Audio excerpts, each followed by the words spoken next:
Hi, I'm BJ Counsel, founder of UN50. As a retired police officer and executive, this job led me to my life's purpose.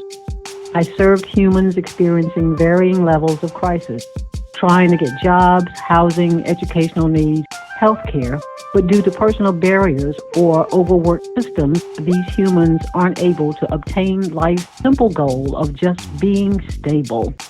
I believe if basic human needs are met, the need for law enforcement interactions are lessened. Welcome back, everybody, to UN50. For those of you that have joined us for the first time, thank you for joining us the first time. And for those of you that listen to us frequently, thank you again for your support. UN50, those of you who have been here know that I am retired law enforcement, and UN50 is about teaching individuals how to safely interact with law enforcement, but it's actually a little bigger than that. It's about helping community members navigate law enforcement and other issues that deal with that: substance abuse, mental health, community policing, those types of things. A broader perspective. It's not just about the interaction. So we try to have different types of conversations about that. So tonight, and just so people know, I'm recording out of Durham, North Carolina, the Bull City. And I want to thank Chief of Apex, Jason Armstrong, for joining us. And I really appreciate you taking the time and talk to us. First of all, before you get started, I got to really give a shout out to my friend April, who introduced me and told me about a conversation you had with her at a conference. Yes. And once she told me about some of the things that you talked about, a little bit about your speech, I was like hooked. And when I went to your site, I was like, oh my God, this is the guy right here. And so thank you. Thank you. Thank you for what you do. So you want to talk a little bit about, I know you came to Apex in 2021. You want to kind of talk about, your how you got to Apex? Sure. So I'll start with, the banner that's hanging behind me, the North Carolina Central University. Homecoming. Yes. Yeah. Just wrapped up homecoming this weekend. But I grew up in North Carolina, and I remember when I was in college, I grew up in Fayetteville, North Carolina, and then going to school in Durham. And so my drive from Fayetteville to Durham, back in the day, of Highway 55, before it was developed to what it is now. That's right. Trees. Yeah, exactly. Brought me through Apex every time I traveled back and forth to Durham. Right. Yep. And so when I graduated from Central, I moved to Georgia, and that's where I started my law enforcement career, in the Atlanta metro area at a city called Forest Park, Georgia. And so I was there for 18 years. Rose through the ranks there. And even served a short stint as the interim police chief there. And when I got into the chief seat in Forest Park, that really gave me the ability to really just explore and expand just ideas and different things that I felt very passionate about, that we could improve our relationship with the members of our community. In 2014, when Mike Brown was shot and killed in Ferguson, Missouri, just watching on TV, what was going on, and the unrest and the rioting and the destruction and the burning buildings and everything that community suffered through, it got my attention. I was a captain at the time. And I remember, I hadn't seen anything like it before in my career. And so I followed that incident. A lot of people, when something like that happens, we see all of the media coverage on it in the moment, and then once that news story dies down, we move on to the next thing. We don't pay any attention to what happened up there. And I that was normally my routine also. So I'm guilty of that just as anybody else. Right. That incident was different for me. And so months and months later, it wasn't until 2015 that the DOJ released a report on Ferguson. And so, man, I read the report when it came out. Mm-hmm. And in reading that report, one thing that really stuck out to me was how similar what was going on in Ferguson, what was going on in my community in Georgia in Forest Park. Mm-hmm. And some of the things that they were saying, that community members were saying about the police department, were things that I knew people were saying about my police department in Georgia. And so I couldn't help but think like, all right, if that shooting would have happened here in Forest Park with one of my officers, would we have seen the same type of, community response? And I didn't know the answer to that question. But what I did feel as though is, there was a lot more that we could do out in the community to strengthen relationships, and to work on our reputation, with people in the community. And so that's what, I got to work trying to do. But when you're trying to do something new that hasn't been done, in an organization before, it's scary to a lot of people. And, I was the only Black person in our command staff. I was the first ever Black person in our command staff in Forest Park. And so the ideas that I'm bringing forward and the things that I'm asking to do, not that they were against it, it just, the leadership just didn't feel comfortable with a lot of that stuff. And it was out of their comfort zone. Different. Yeah, and it was different. And so, some of the things that I wanted to do that I felt very confident could work, I didn't get an opportunity to do until I became the interim chief. And then once I got that, man, we hit the ground running, and we did a lot of positive stuff, and saw a lot of positive results. And so, I knew that formula worked from what I experienced down there. Now, never in a million years did I ever think that I would be selected and hired to be the police chief in Ferguson, Missouri. But in 2019, that's what happened. And so I went up to Ferguson to lead that department and lead the reforms in the community building that was going on up there. And while I was in Ferguson, George Floyd was unfortunately killed up in Minneapolis, and just everything that unfolded around the country, but especially in Ferguson. With Ferguson's history and Ferguson, just from the 2014 incident, we saw, a decent amount of violence towards law enforcement and destruction and everything else in the aftermath of George Floyd being killed. And then, and we were dealing with that in the middle of a pandemic that none of us have ever experienced before. And so just all of those things, me and my wife, we had never really seriously talked about moving back home to North Carolina, because my wife is from North Carolina also.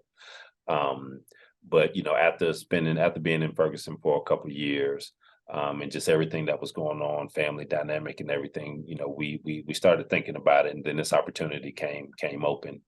And so once we started looking at it and looking into things here, it just made sense to explore this opportunity to come back home to North Carolina.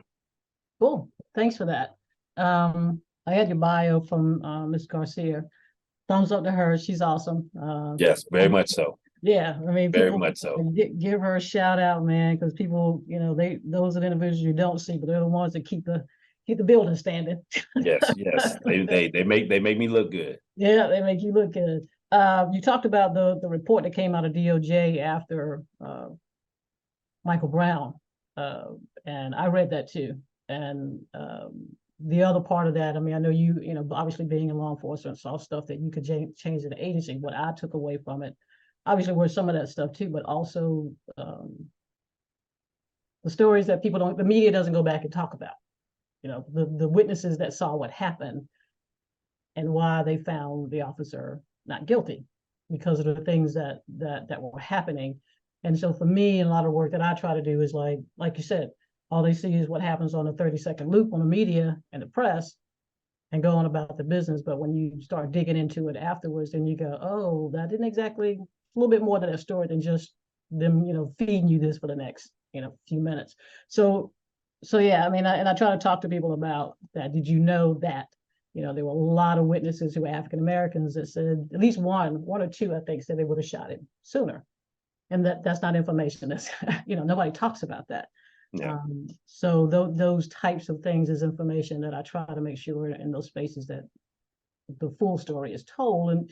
And I tell folks, you can still walk out of the room not liking a popo, but here's the rest of the story.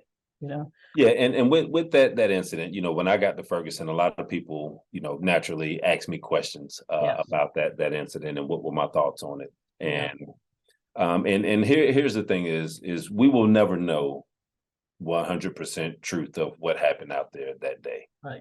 Exactly. Yeah, and so, but what I do know and what I feel very confident in saying is if there was a magic box that allowed us to go back in time, I am certain that there are things that Darren Wilson would have done differently that day and in that interaction. Right. Just the same as I'm certain that there are things that Michael Brown Jr. would have done differently in that interaction. But life doesn't work that way, and we all have to move forward, with the decisions that we make, and as complicated and as tragic as some of these things are. All we can do is go with the hand that we've been dealt, and try to make the best of the situation as we move forward and as we navigate, and also understanding the complexities of what that looks like and how people are impacted differently, in that space. Being in law enforcement, all right, man, I understand the impacts of law enforcement being involved in an officer involved shooting, whether it was a justified shooting, an unjustified shooting, doesn't matter.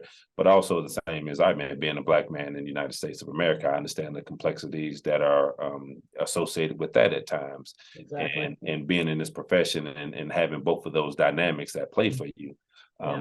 Is something that, it's not easy to navigate. It's not easy to balance. And at the end of the day, man, we just try to speak to the truth of things, speak to our truth of things. And for me, that comes in as being a lifetime police officer, but also being a minority also. And everybody's not always going to like, your outlook on things. Right.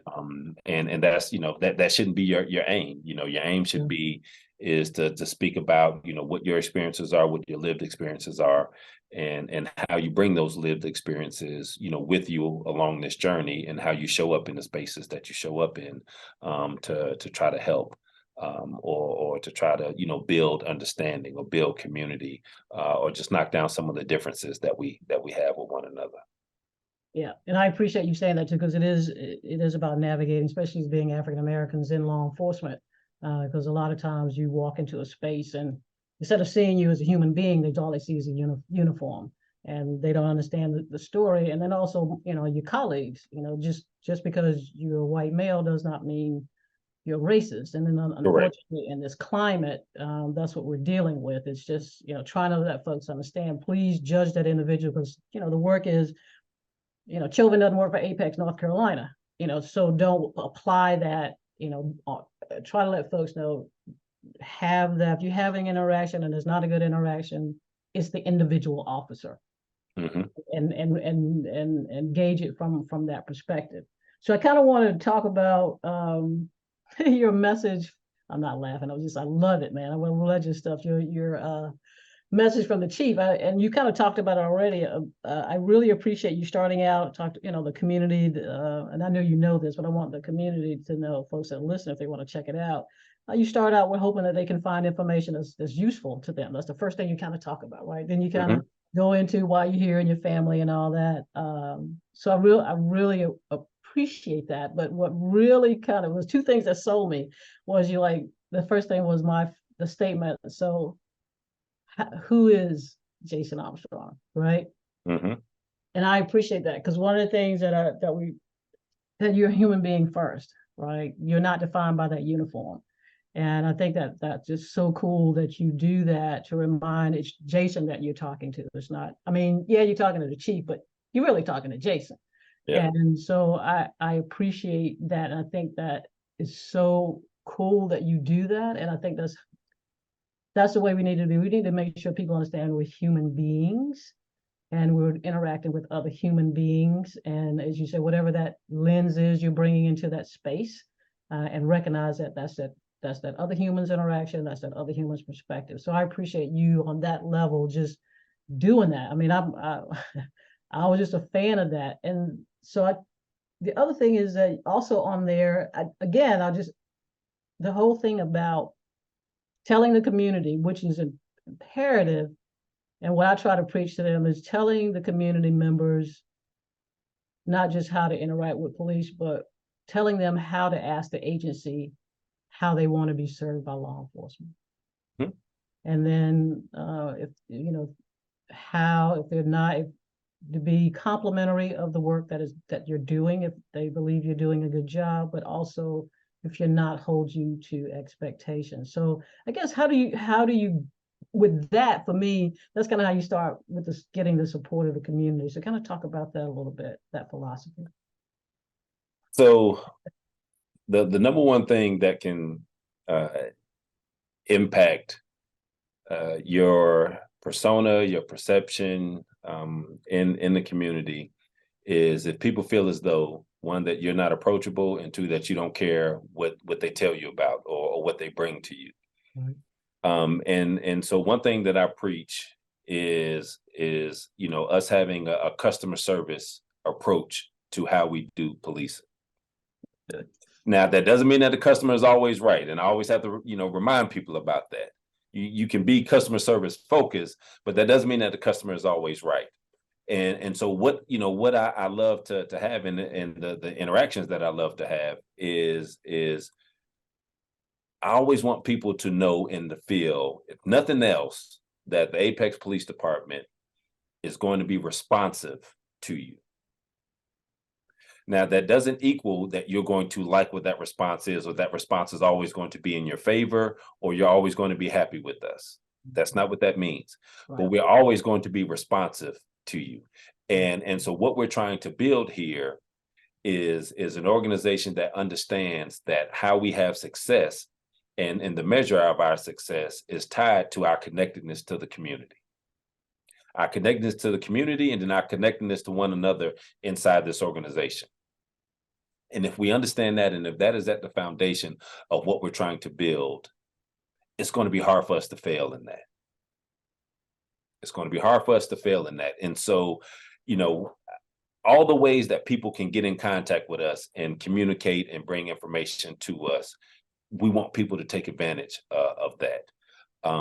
Because one thing doesn't work for everybody, and as many avenues as we can have to where people can communicate with us, people can interact with us, and tell us what's going on in their communities, their neighborhoods, or their businesses, or what have you. That gives us an opportunity to be responsive to it and look and see, what are we doing that's working, or what are we doing that we're not doing enough of, or we need to make some adjustments, here and there. And the only way that we are really going to know what that information is we got to get it from the community that we're serving. And I've just always been, real big on that. What can we do from a community outreach and engagement strategy to drive discussion? One of the things that I'm often, frustrated by when I hear people talk about community policing, they talk about community policing because they look at, how many likes somebody get off of a picture that they post. And so the police post a picture and it's like, hey, man, I'm doing this. And so, it's a great picture. And so, man, everybody loves the picture, but a picture doesn't equal community policing. Right. And so we do a lot of events and we do a lot of engagement here, and it's just to get people to come in. Mm-hmm. Once people come in, all right, man, that's when you get to work. And that's where, you're talking to people and you're learning and you're hearing, what is impacting them in their daily lives, from either a crime perspective or a quality of life perspective. And what are we doing with that information and how are we utilizing it? Just yesterday, we had a coffee with a cop event, and I go out to that and I meet a couple. So I'm talking to them, and one of the challenges that we have here in Apex has to deal with traffic congestion, because so many people are moving here, and just our road infrastructure is not what people want it to be or what it needs to be for there to be less traffic. And so I regularly get that feedback from people when I'm out and I'm talking to them at different events or just out in the community as a whole. And how does that transition into my work? Well, yesterday afternoon, I'm in a meeting and we're looking at some traffic design plans that, have been submitted, and they're looking at, okay, do we want to, have a 4-lane road up here, or do we want to reduce it down to a 3-lane road, because that will give us the flexibility to do this and do that. I pipe up in that meeting. I'm like, hey, I'm not a traffic designer, and so I don't know everything that goes into it, but I talk to people in the community. My recommendation is for 4 lanes, because if people knew that we had an option to go 4 lanes and we went with 3 lanes, and then there's traffic on that street, man, we're never going to hear the end of it. So, that's how you build all of that stuff into, what you have going on. And that's information that's just coming straight from community members, where I may not have the data. I don't know what the data says for 4 lanes versus 3 lanes. That's not my space. That's not my world. Talking with people in the community is my space, is my world. And so, man, the things and the information that I get from them, I'm going to bring it back, and we're going to talk about it, whether it's in my department or I'm talking with somebody in one of the other town departments, to make sure that other people hear that information and take it into account. So that is really feeding into the decisions that we make, as a community and as town government, to make sure that, we're doing everything within our power. Now, it doesn't mean that we're going to end with 4 lanes, but the fact that they know that that's something that's going to be important to people. All right, man, maybe we have a better communication strategy, and maybe we put better information together of how we explain to the community why we went with 3 lanes over 4 lanes and whatnot. And it's knowing that information and being able to talk to people about it, whether, they may not like the end result, but if you can explain the why behind things, people often are a little bit more comfortable with what the end result is if they have a better understanding of what got us there. And so that's just really, what I look at when we talk about building community and people having access to us. Not just, when things are going good or when they're happy with us, but when they're upset or when they're frustrated. I need to know that, just as much as I need to know the good stuff. So we can look and see what we can do to try to impact it. But to go back all the way to the beginning, that's exactly right. With the customer service, I'm really, I'm definitely a fangirl of what the work that you're doing, because I say customer service and people kind of look at me like, I said, no, it's we want to deliver customer service. You need to see how that service is being delivered to you. And you're right, talking, because what we did here in Durham was called, it's still here, it's been here for almost 20 plus years now, but it's called Partners Against Crime. The districts are, and we have representatives from each of the city departments that go to those meetings. So they have access, because once we did the study, we started it years ago, but in the early 80s, and they said, well, what's the most important thing to you, community? And HOPO was like number 5. I was like Parks and Rec, everything else was above. So they created, the leadership back then just created this program that's still in existence now, these PAC meetings across each of these districts. And they have representatives from each of the city divisions to come out and talk to them, so they'll know what's going on. I'll be able to ask that. So it really is, it's about the communications and being able to talk and deliver that service. And law enforcement plays a really big role in that. Getting around and talking to folks, because it's not always about the crime. It's not always about the crime. It's deeper than that. It's about that community and what that community wants, because one community is different. One community is yelling about, I need over here enforce the speed limit, and I got another community that can't sit out on the front porch and watch the speed. So which one of them, I want to put my resources in? The one that can't sit out on the porch is what I want to do. Well, and a big part that goes into that is helping the other parts of your community understand the complexities of the entire community. Exactly. One thing that I saw a positive return on. When I was the chief in Ferguson, we started having these small group dialogue sessions between officers and community members. And when we first started, we were intentional about selecting or asking community members to participate that represented different segments of the community. And I'll never forget this. So we had a neutral facilitator drive these discussions. So, it wasn't anybody from the police department, anybody from the city. Right. And the question that the facilitator asked everybody that was there was, what keeps you up at night? Simple question. What keeps you up at night? Yep. But what was so impactful in that space was when community members started answering that question, how different their answers were.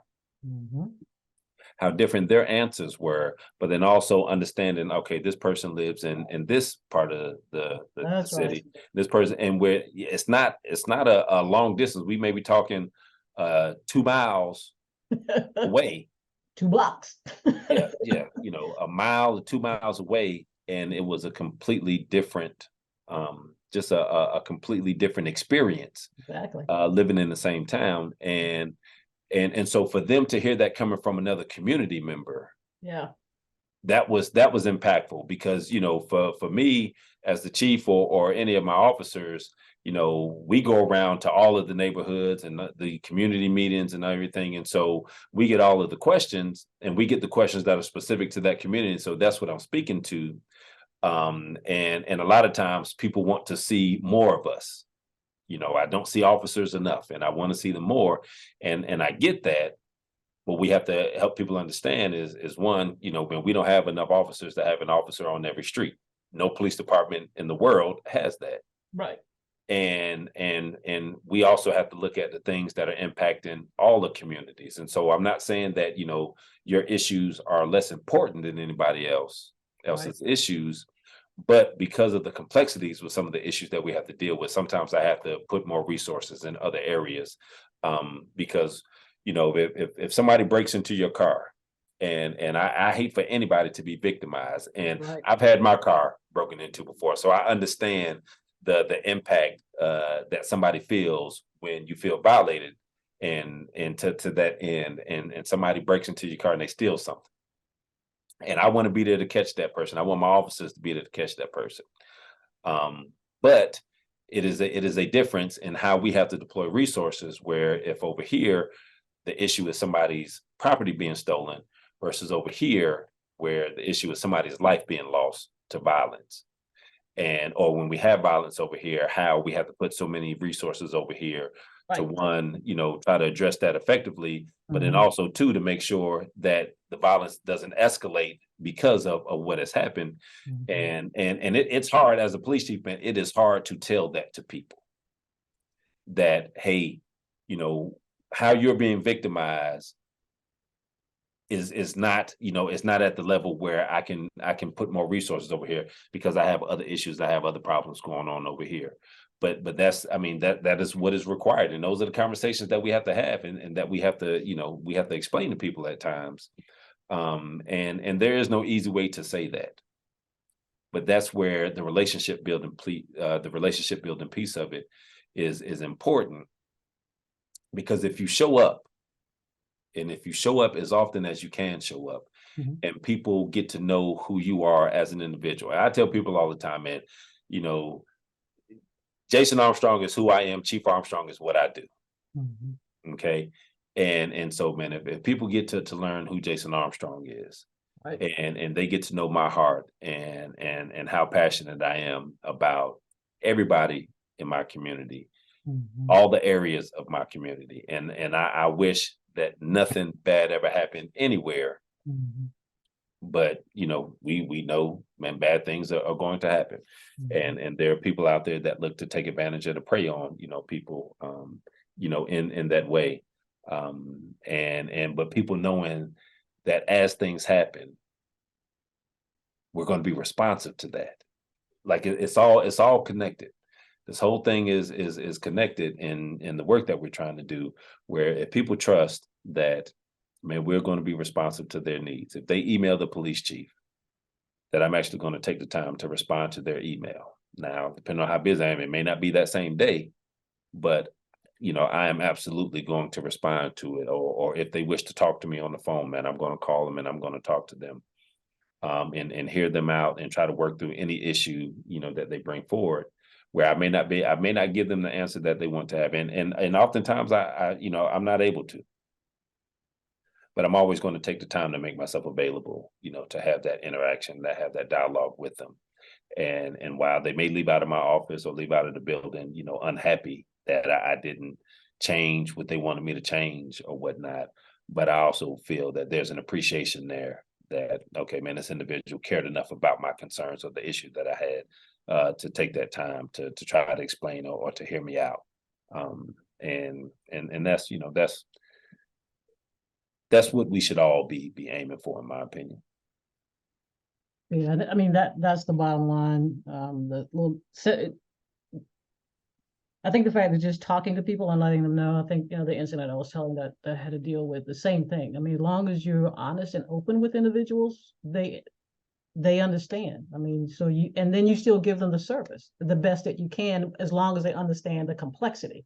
The issue is that people don't want to say that because they feel like there's going to be, oh, you don't want to come out here and help us. And that's really not. If you're open and you can demonstrate that it's BJ talking to you and I'm going to do the best I can, but here's what I'm having to work with. Mm-hmm. And I'm willing to help you, but I need you to understand it's bigger than your corner of the world that I'm responsible for. And I think for the most part, most people can kind of appreciate that, because they can, I mean, people can read whether or not you're genuine or not. And that is the key. I mean, they can tell that right out the pocket, because it's clearly that you have really good listening skills. So I want to kind of talk about, obviously, you talk about your ability, your listening skills to the community, because you got to be able to listen. Because usually there's this stigma, I guess, for the profession of law enforcement. I got to go in and solve everything. No, you need to go in and listen. And how do you translate those skills to frontline officers? Because that's kind of how you get caught up. I got to get to this call because I got to get there and I got to do this in a response time. But sometimes you just kind of slow down and you got to listen. That kind of takes a little bit training, not training, but doing.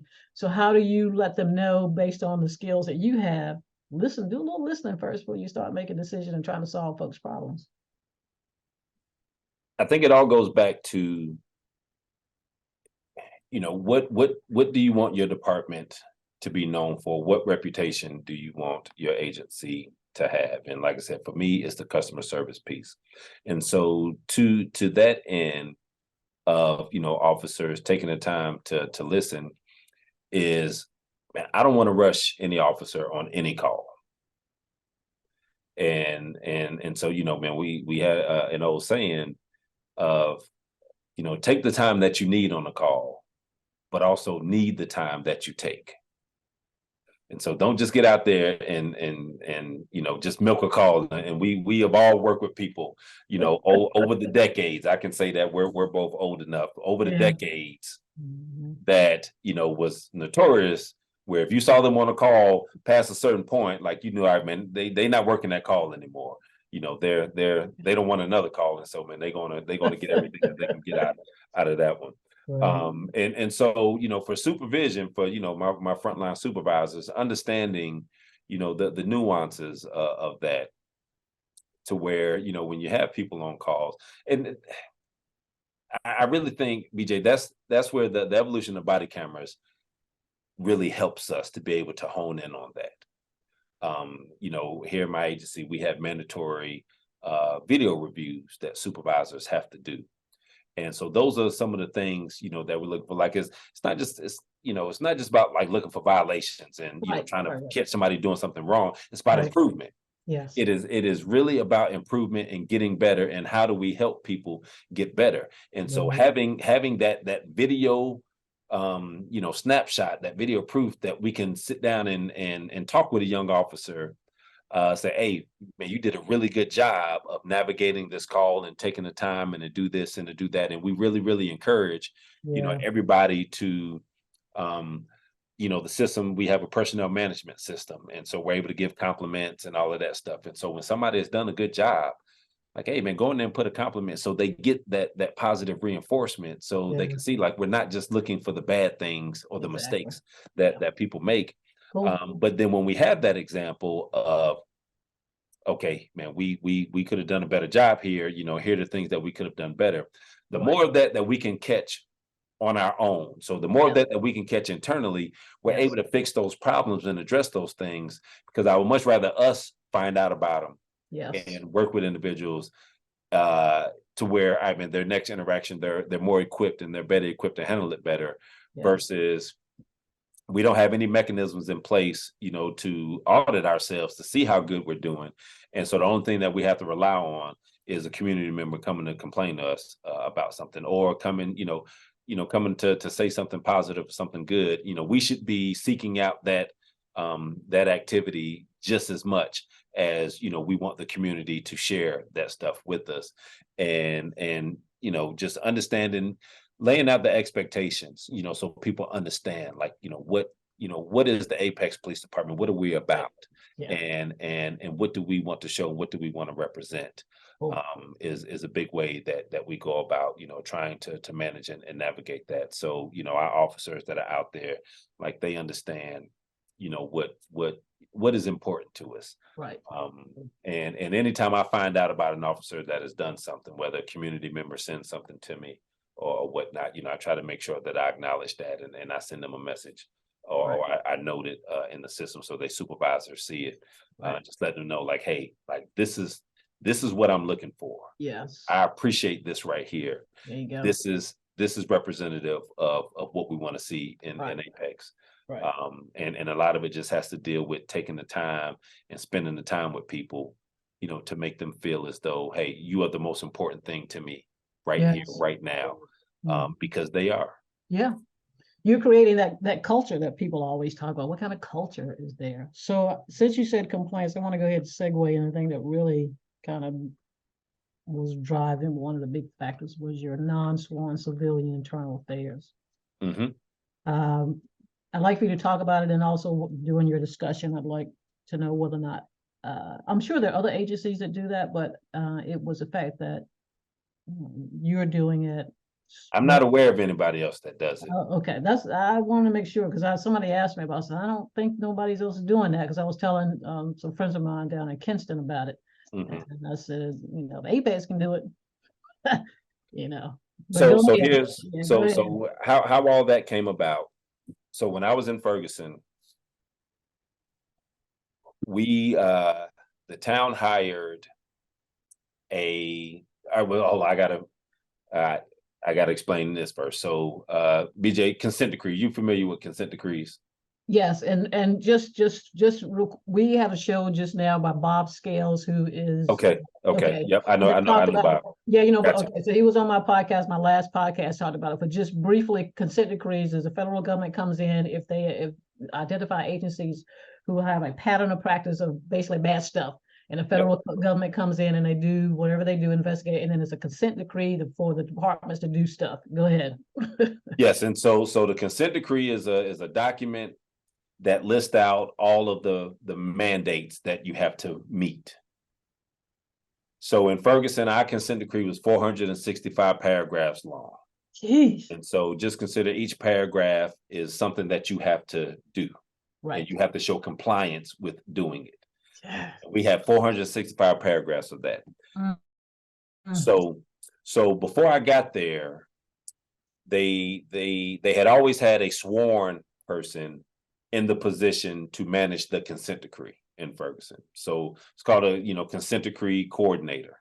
Okay. And they had always used a sworn person for that. So before I got hired as the chief there, the leadership of the town had made a decision to go a different route with the consent decree management, and they wanted to hire a non-sworn individual that had more project management and law enforcement oversight background experience to be in that position. Okay. So I get hired as the chief, and then a month or two later, the town hires a new consent decree coordinator who was not a sworn law enforcement officer. And her name is Nicole Barton. And so me and Nicole worked side by side for a couple of years on the consent decree, on our reforms and our policy, like just everything consent decree related. And we made a sizable improvement as an organization with our reforms and the work that we were doing with our consent decree and just our federal oversight as a whole. Wow. And what that experience taught me, because I have to admit, like I don't think this is something that I would have done on my own. Mm-hmm. Because law enforcement is sworn, we don't think anybody that's not sworn can do anything, in our space. That's often how we walk around and right. how we talk about people. Right. And so like I said, I didn't make this decision in Ferguson. It was made before I got there. So I was just, working with the hand that I was dealt. Right.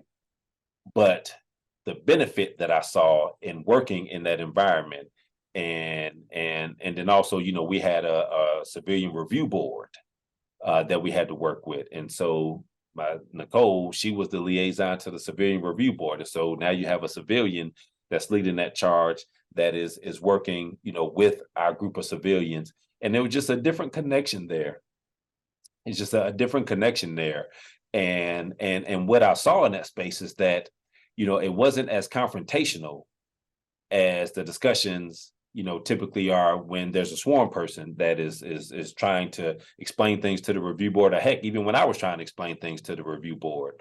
And so, the progress that we made and the benefit of having a non-sworn person in that space, not only to some of the outputs that we had as an agency, as an organization, but also the benefits of the trust that was built in the community, and the trust that the community had in somebody that they knew, and they got to interact with. And so if somebody's making a complaint on a police officer, and everybody knows that complaint is going to funnel through the consent decree coordinator, who is not a police officer. Right. Like, okay, right. I feel a little bit more comfortable about this, because I don't trust makes you sense. all.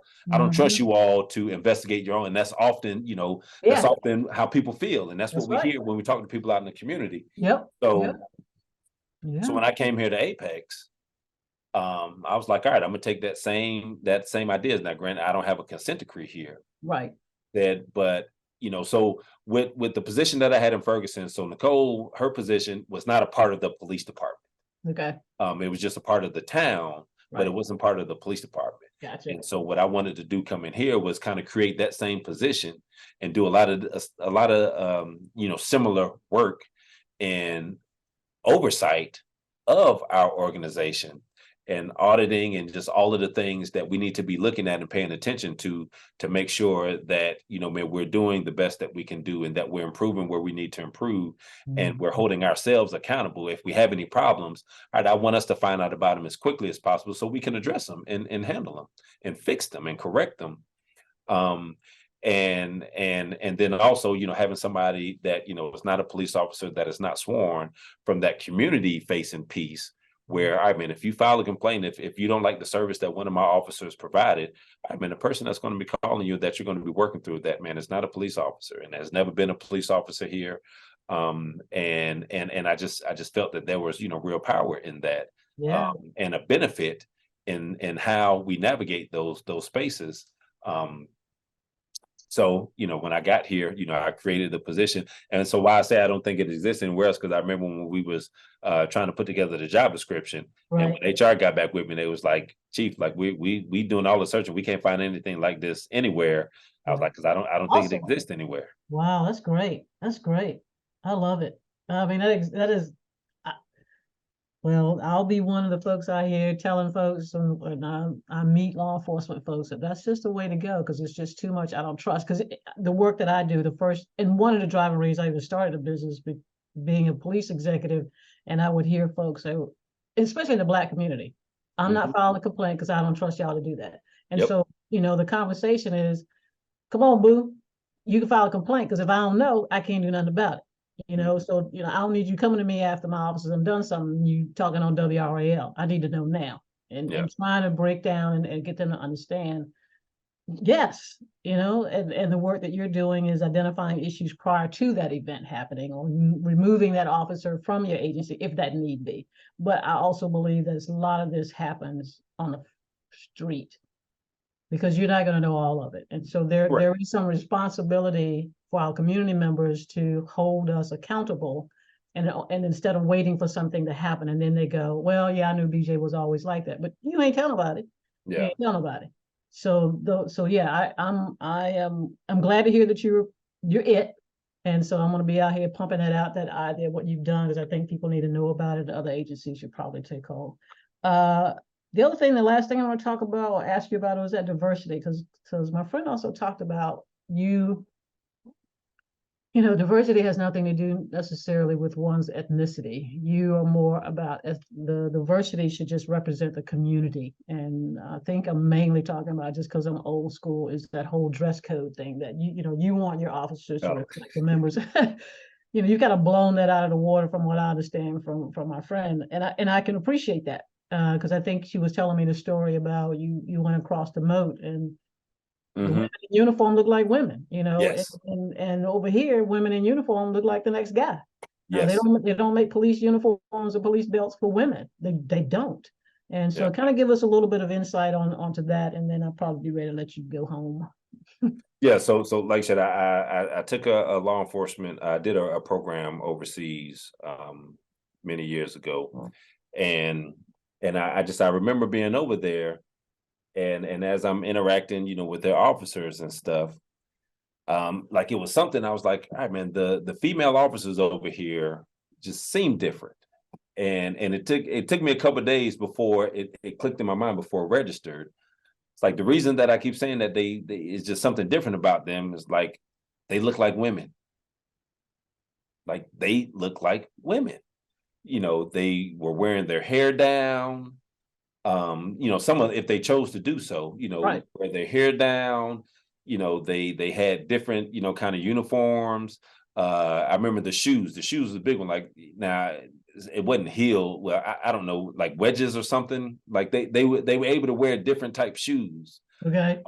And like all of that stuff, and it was all a part of just the uniform options that they had available to them, and that just it really stuck with me, and it really got just my mind churning, because we talk about representation and what do people see in the officers that are out in their community, and especially when we talk about how challenging it is to get people to want to do this job and to come into the profession in this day and age, Yeah.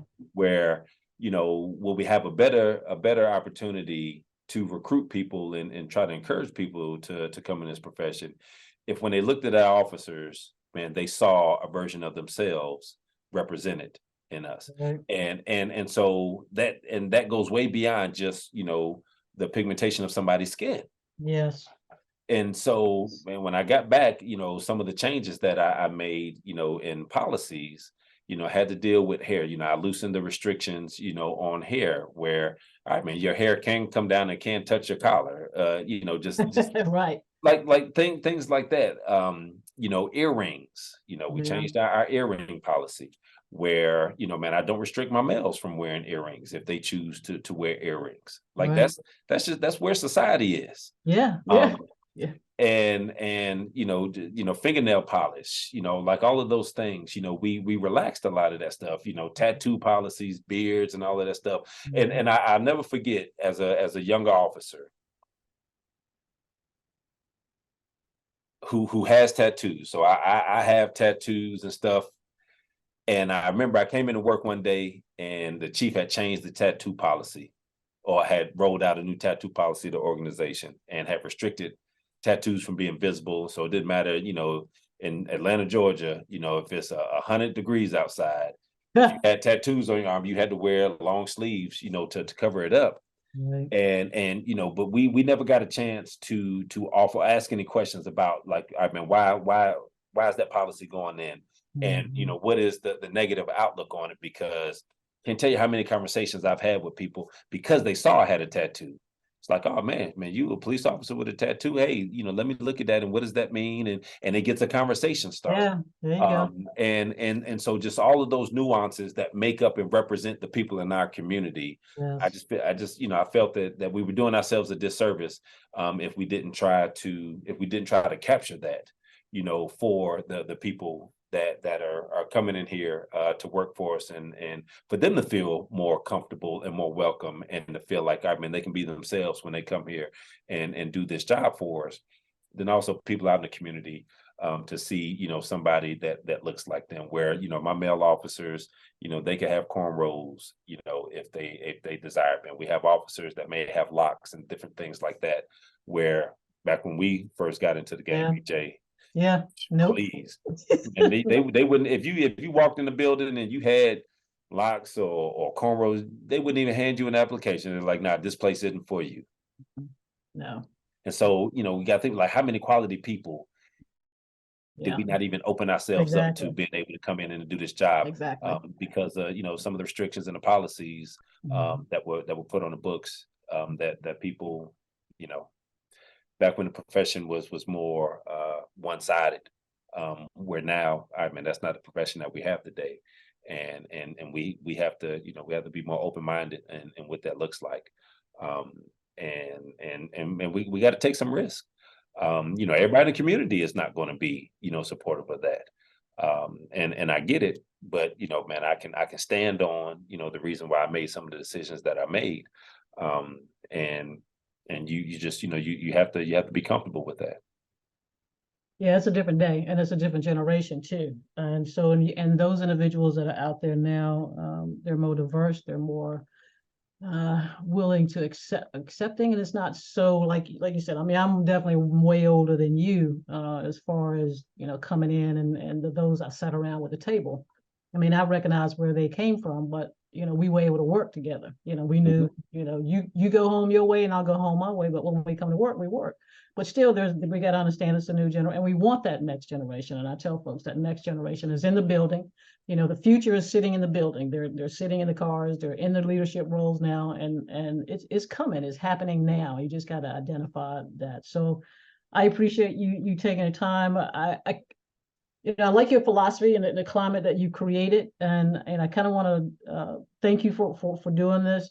You definitely represent the next generation of leaders, and I'm sure there are things that, you know, that I'm aware of that I may not be as happy about, but your philosophy mirrors the work that I was doing there and continue to do, because it's always about the community first and treating human beings like human beings. Mhm. And also just for folks, you know, and don't think that simply because he's a black male that this doesn't happen. It does. I assure you, this is the philosophy and implementations of our leaders are just as diverse. They're doing the work that he's doing. So please don't get it misconstrued that, well, we need a black chief. No, you need someone that sees human beings as human beings and understand that this is a new day. And the way that you can do that is getting involved as community members and saying this is what we want in our community. And you know, I guess I don't know how to bringing in politics a little bit, because people are like, well, we don't hire the chief. Well, kind of you do. Kind of you do. If you hire the elected officials who believe in, you know, the kind of policing that you want, then what's going to happen is they're going to end up hiring that particular person. So you got to get involved. Let your folks who are leading, your community leaders or people Mhm. making those big decisions, you have to let them know what kind of law enforcement leadership you want. That's the only way that you're going to do that. You have got to get involved at some point. And I know it's difficult. People don't feel like their voice is going to be heard, but they will. And then you end up with someone like Jason Armstrong that understands. He wants you to know Jason, and that the chief is just a part of the job that he does. And I am just honored and humbled to know that that I have you here, and also the thing that you're doing. I'm definitely about this, what you've done with your internal affairs. I think that's future and stuff. So thank you again for that. Is any kind of closing remarks that you have for my folks? Absolutely. So if anybody out there that's watching this is looking for a job, I have some positions open. Go to the Apex Police Department's website. Uh, so and even in line, one position that I have open right now is, so the compliance manager is the name of my civilian position that Okay, oversees my Office of Professional Standards. right. And we have another position in there that is a compliance specialist. So, you know, you would work under that person. And so you would be, you know, an investigator, and you would assist the compliance manager in the complaints, investigations, and all of that stuff. And so we have that position posted right now. You know, so if somebody, you know, has some experience with investigations, but not in law enforcement, or not, um, um, is not a sworn officer, is not looking for a sworn position, but wants to do this work and wants to be work in a police department and help, you know, make sure that everybody in our agency is operating at a high level. We have a couple of positions that are still left open that I always want to direct people to. Um, I do a lot of these podcast interviews and stuff, and a one way that we help each other is I get some advertising out of it. We don't have no problem with doing it. Help you with that, Yeah, Jason. Not at yes, all. yes, Not yes. at all. So thank you again, and I really appreciate it. And for those of you that are listening, let folks know about it, and definitely check out his website for those that might be sick. It's a good profession, and I'll add on to that too. And the work again, for the Black community, we have a tendency to believe that that's not a viable career. And I would offer and suggest to you that it is. The stuff you see on TV, it's about what you just heard this Jason talk about. It's about service, serving the community, and making a difference and caring about what's going on in your community. So community members, let some folks know, this next generation, that this is definitely a worthy career, and it's a career of service to other human beings in moments of crisis. So again, thank you, Jason, for being here, and to folks that listen, I really appreciate it. And as always, stay safe, stay well, at peace.